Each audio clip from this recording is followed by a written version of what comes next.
अस्सलाम वालेकुम पाकिस्तान, क्या हाल है। आई होप आप सब ने वीकेंड एंजॉय किया। ऑल्दो वीकेंड पे बहुत डिप्रेसिंग परफॉर्मेंस थी पाकिस्तान क्रिकेट टीम की, जिसने एक बार फिर से कौम की उम्मीदों पे पानी फेर दिया।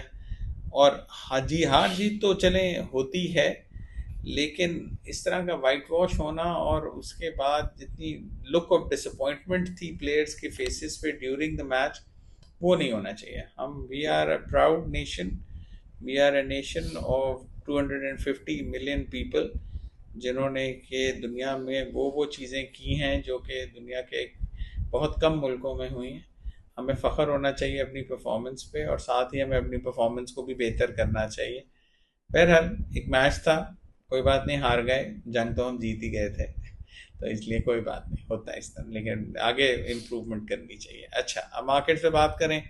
मार्केट्स एक बहुत ही इस वक्त इम्पोर्टेंट वीक है।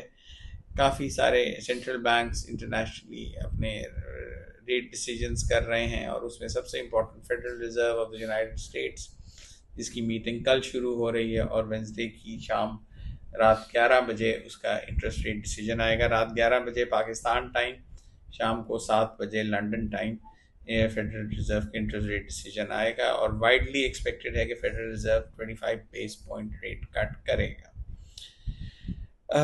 उसकी वजह से मार्केट्स अभी जो है वो ज़्यादा एक होल्डिंग पैटर्न में ही है, ज़्यादा मूवमेंट नहीं हो रही।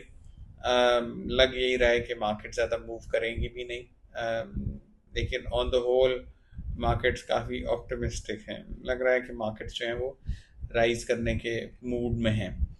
मार्केट्स के साथ ऑब्वियसली जब मार्केट्स मूव करती हैं, उसका इम्पैक्ट यूएस डॉलर और गोल्ड के ऊपर भी होता है। यूएस डॉलर अपनी प्राइस स्टेडी होल्ड कर रहा है, ज़्यादा ऊपर नहीं जा रहा, नीचे भी नहीं आ रहा। यूरो हालांकि थोड़ा सा एक्सपेक्टेड था वीकन होगा, जो कि रिसेंटली यूरोप में जो पॉलिटिकल इवेंट्स हुए हैं, और उसके साथ यूरोपियन सेंट्रल बैंक का जो डिसीजन था, डिसीजन जो कि जो ऑफिशियल्स हैं उन्होंने रेट कट डिसीजन पे काफ़ी फर्म स्टैंड लिया हुआ है, तो उससे एक्सपेक्टेड था कि यूरो वीकन होगा, लेकिन वो नहीं हुआ। इसलिए यूएस डॉलर भी अपने उसके मुकाबले में अपनी पोजीशन होल्ड कर रहा है। बिटकॉइन की प्राइसेस ड्रॉप की वीकेंड के ऊपर, लेकिन अब फिर से पिकअप कर रही हैं। मेरा ख्याल है ये कर जाएंगी, वो कंसोलिडेशन होती है थोड़ी सी, वो हुई, और उसके बाद बिटकॉइन प्राइसेस भी अब वापस ऊपर आ रही हैं। सिमिलरली गोल्ड भी अपनी पोजीशन होल्ड कर रहा है, कोई ज़्यादा चेंजेस नहीं आई। आई एम श्योर कि गोल्ड स्पाइक करेगा जब मार्केट्स रैली करेंगी, तो इसलिए वो एक्सपेक्टेड है। ऑयल की प्राइसेस ओवरनाइट सर्च किए हैं जब डोनाल्ड ट्रंप ने नई सैंक्शंस लगाने की बात की है रशिया के ऊपर, उसकी वजह से ऑयल प्राइसेस शूट किए हैं। और मेरा ख्याल है कि ये अभी इस लेवल पे रहेंगी अनलेस के फर्दर कोई पॉलिटिकल या सोशो इकोनॉमिक डेवलपमेंट होती है।